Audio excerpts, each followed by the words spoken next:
أقول دائما إن أنت الشيء يرضي به ضميري ويرضي به جمهوري الحبيب، إلا أنت دائما. أنا حر يا وليدي، حر ارضى الناس خايف ما تدرك، وكل اللي يحرق الناس تدرك. عشان كذا أنت الظاهر جيت للبيت عندي، إيش تبغى بالضبط؟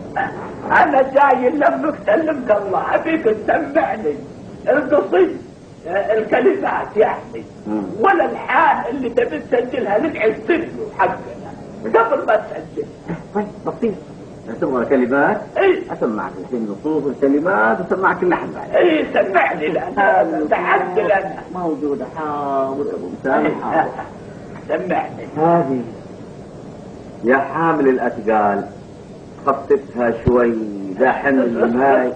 نعم اصبر إيه؟ يا حامل ويش؟ يا حامل الاثقال خففها شوي. لا غير هالبيت، كيف خليه يصير يا شايل الاثقال اسلها شوي.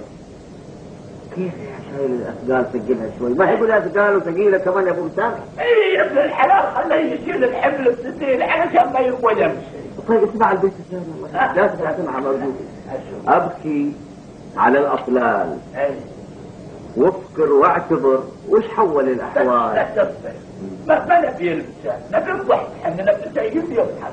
قل اضحك على الاطلال، خليه يضحك ويسمع. ما يصير ابو مسامح يضحك على الاطلال. كيف يضحك على الاطلال؟ الاطلال الذكريات، ذكريات الانسان، شجون الانسان. لازم ما يضحك، لازم يتذكر، والذكريات وصدى السنين الحاكي. هذا ابو مسامح يعني قصدك انه يتذكر الماضي. يتذكر الماضي، ايوه. فيضحك لما يتذكر الماضي. ما يصير يا ابو مسامح. زين عاد سمعني يا للحان الحين بشوف اللحن هو زين ولا مو هو زين. طيب يلا. يا حامل الاثقال وخففها شوي، ده حمل ما ينشال.